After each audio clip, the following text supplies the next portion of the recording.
They might not tell you this in the hospital. The doctor might not explain this to you, but I'm telling you from people who have had like good result from doing these things. So just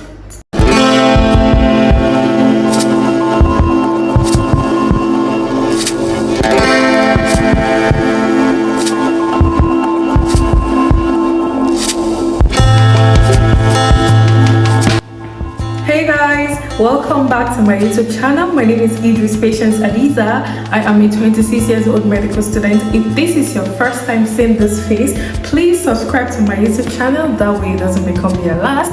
And if you are a returning subscriber, you guys are the real MVP. Thank you for the support. Thank you for the love. Thank you for liking my video. Thank you for the comments. I see all of the positive comments and I'm really happy, and I'm grateful for all the support I get from you guys. You guys are the reason why I'm back here and I'm happy. I'm actually heading out, but I just thought to share something that happened during the course of the week, and it's something medical related, so I want to talk about it.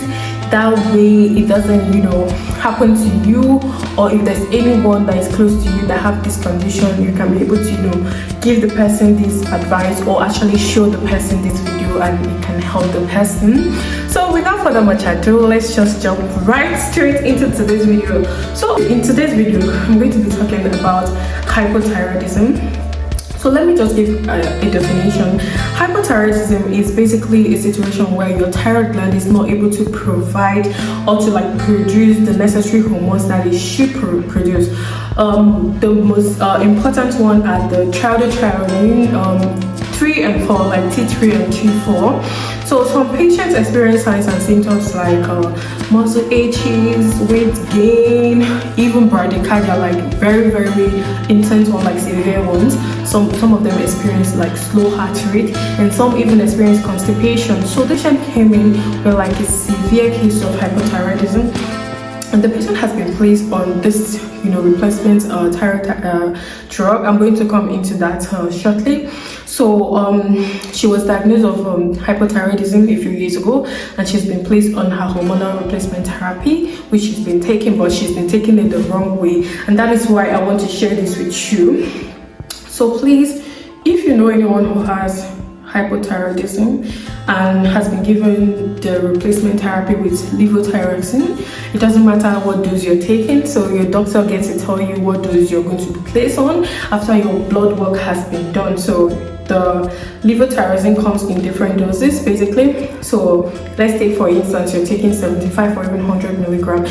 Your doctor will tell you that you have to take this because your body requires that level of levothyroxine to replace the hormones that your thyroid gland isn't producing normally, like not naturally as it should. So with this patient, the patient kept experiencing the same signs and also the same symptoms as she would experience before her diagnosis, and she kept wondering why. And to be honest, some physicians might not really have all the times in the world to explain to you how you should take your medications. And also sometimes when you go to the pharmacy, some of the sales rep might not really have the time or even have the knowledge to actually tell you how to take your medication. And also when you don't even ask the necessary questions, there's actually no way you're going to get the answers that you need. So what we noticed from hers was not the fact that she wasn't taking her medication, she was religiously taking her medication, and that was why we were wondering what could be wrong. Like, why is she seeing some of the symptoms that she should not be seeing anymore, since she has been placed on like the replacement hormone, which is basically like your normal T3 and T4 that your thyroid gland produces in your body. And we decided to do like an investigation and also do some blood work because hers sort of exacerbated, and we got to the conclusion that she might not be taking her thyroid medications as she should. And that's why I want to share some of the tips that might be helpful to one or two persons who are currently taking levothyroxine.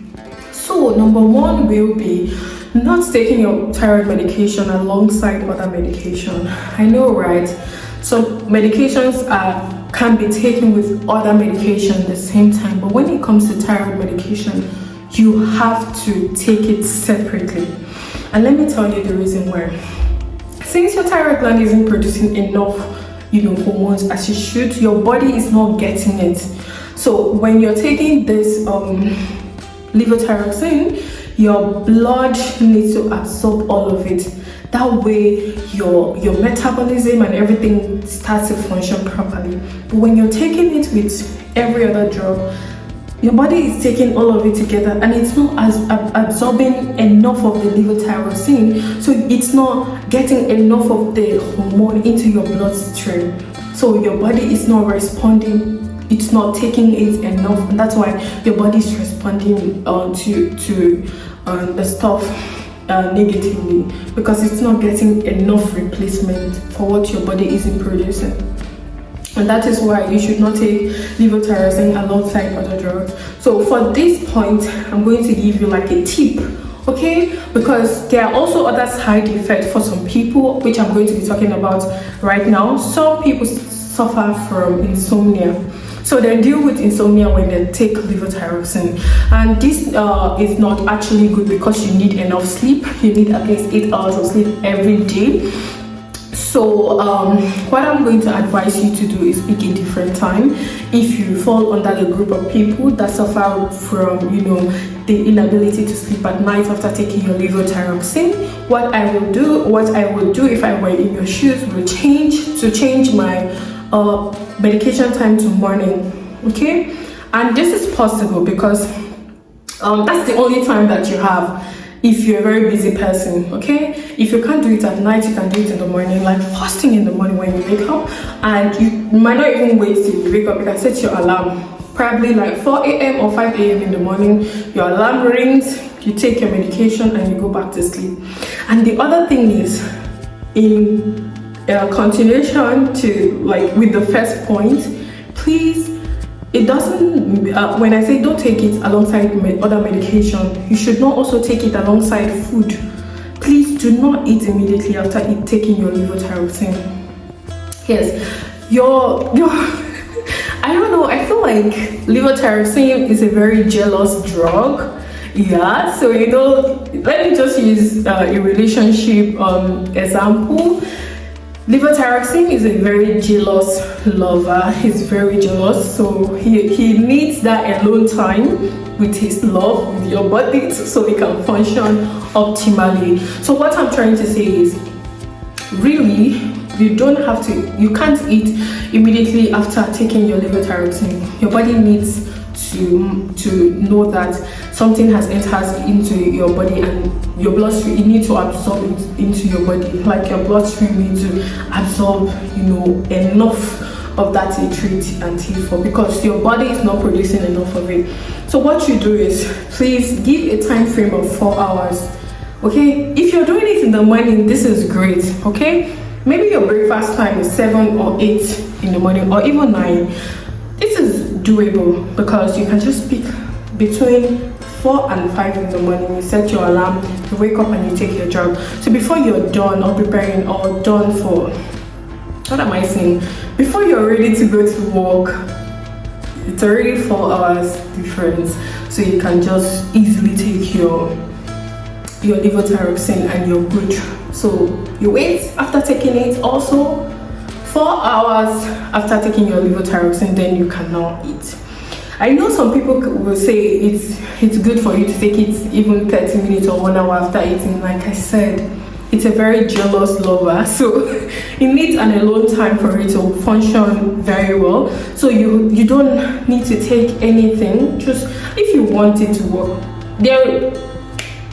They might not tell you this in the hospital, so doctor might not explain this to you, but I'm telling you from people who have had good results from doing these things. So just you can wait until it's 4 hours after taking your levothyroxine to eat. You're not going to die. And also, sorry, I had a breakout. And also, if you cannot do it, if you know that you don't have any side effects at all and it's something you can easily do, you can't also take it immediately after eating your dinner, okay? You have to wait 4 hours after taking your dinner. before you do it. And that's why I said some people have the side effects of insomnia. So if you have insomnia or you have difficulty like that, please don't take it at night. It's best to take it in the morning. And if you can take it during the day, you can have your breakfast 4 hours after your breakfast, then you take it. And the other thing is not checking up with your doctor.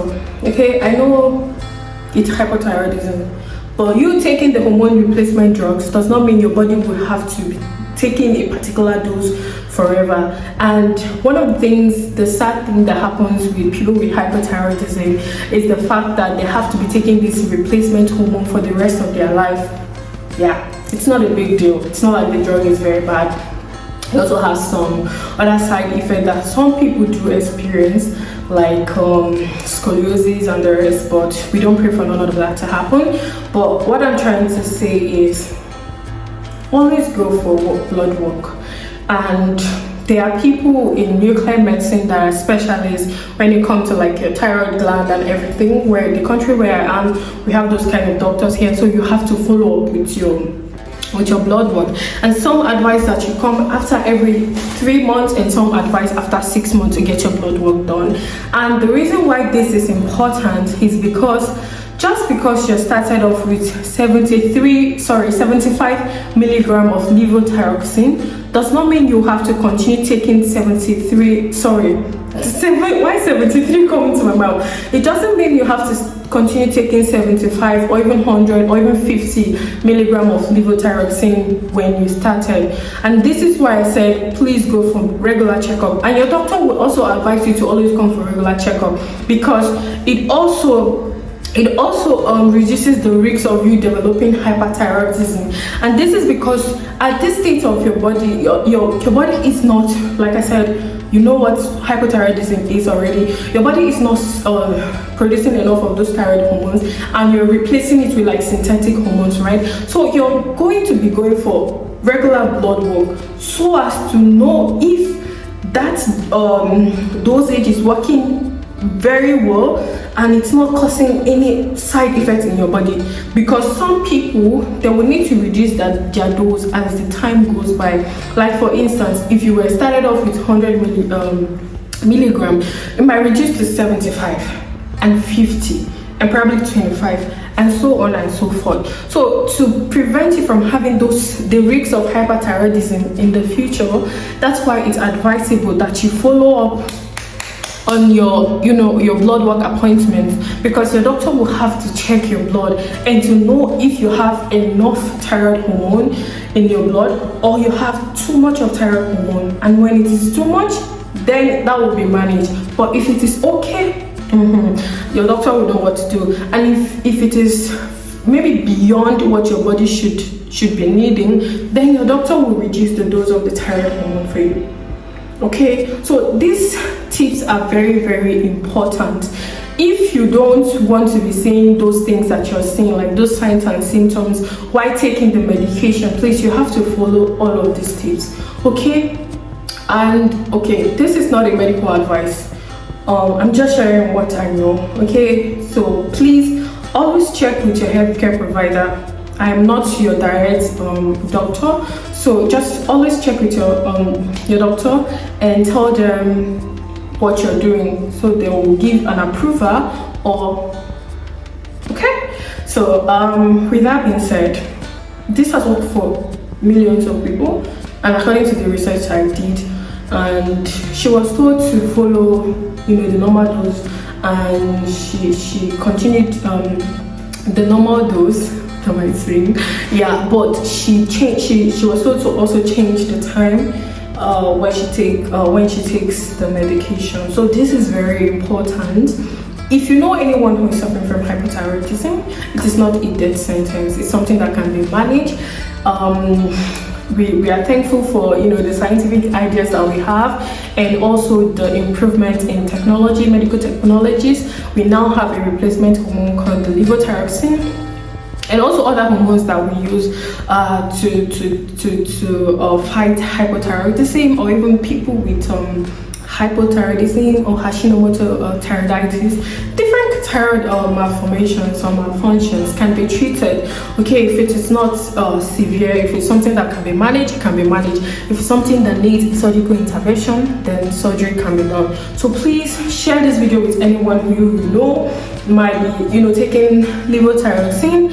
They might be taking it the wrong way, because most of them do not know these things, and most of them are not seeing the good result they are supposed to be seeing, because they are not doing these things I'm saying in this video. And it's very important that you let them know. Please do share this video with anybody that you know that might need the video, and just let them know that it's good to take their medication the right way, the right time. And I wish everyone good health of mind and body. And also, please always take your medication, please. I know some of you like to skip your meds, and one of the funny thing about L-tyrosine is pharmacology. I think when you skip your medication, let's say for a day, your body might not really react immediately, because there's something in pharmacology, it's called bioavailability of a drug. So like the times that your body needs to optimally utilize the effectiveness of a drug. So for levothyroxine, it can really still remain in your bloodstream, and your body might not really react immediately if you skip your med for a day. But this is not an advice for you to be skipping your drug. Please take your drug at the right time and do it the right way. For levothyroxine, I bet this is the best method that you can also do it. This is the best way to take your levothyroxine. So let me just do a recap right now. When you're taking your levothyroxine, make sure that number one, you're not taking it with any other medication, and number 1B, you're not taking it with food, or you're not eating immediately after taking your levothyroxine, because your body needs enough time to absorb everything into your bloodstream so your body can work optimally. And number 2, please always go for a regular checkup. Always go for a regular checkup. Okay, number 1, remember what I talked about, so you don't suffer from hormonal function like hypothyroidism. That's not even a good one to start with. So if it's hypo, hormone treatment also can be given. And also, there's something I want to also add. If you live abroad, because I'm currently abroad and most of the patients I see are like native of this place, please, when it's winter season, do not forget to take your vitamin D. Okay, this is very, very important too, because sometimes some of them suffer from vitamin D deficiency, and it's sort of triggers some of these symptoms as well. And this happens usually during the winter season, like the cold season, where we don't have enough sunlight. And I know that's why you need a supplemental vitamin D. It's not expensive. You can get it as an OTC from the supermarket, the druggery like DM and all those other good stores. So it's not something that's hectic for you to do. Just get it and take it daily. I think from 2000 to, you can also please check up with your doctor and ask your GP which dose you should take. Okay, but the normal over-the-counter vitamin D's are from 2000 to 3000, but I like to advise that people take between like 2000 to like 3000. Okay, 3000 IE, not milligram. Okay, so yeah, it's very important that we do so. And also, because close to your thyroid gland, there's something called the parathyroid gland. It's like the mini 4 glands that you see there. And I don't want to go into all of those things, but that gland, it's not like the real thyroid gland, but it's para. You know what para means? Parathyroid. So the parathyroid gland basically deals with the the synthesis of calcium phosphate. So what this means is when you're not taking your vitamin D, your calcium is not being synthesized in your body the right way, and it then leads to like accumulation of calcium. And so for some people it can lead to osteoporosis and all of those things. So you want to really avoid those things, okay? So take your vitamin D, because vitamin D helps your body to absorb the calcium. Okay, I really don't want to go into the scientific part of this whole thing, but it's very important that you do these things, because at the end of the day, your thyroid will be happy and your body also will be happy, and you're not going to be seeing those symptoms like fatigue, muscle ache, constipation, bradycardia for people with severe hypothyroidism.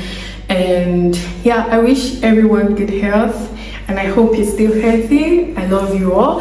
Please don't forget to share this video with anyone that you know that this video will be very, very useful to.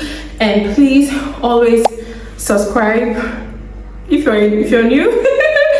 Like and hit the notification bell so you get notified anytime I post my videos. And also please don't forget to leave comments, okay? And if there is anything you want me to talk about medically related, if you want me to share my gym routine, if there's anything at all you want me to talk about, please just let me know in the comment section and I'm going to go right into it. Okay, so until next time, bye guys.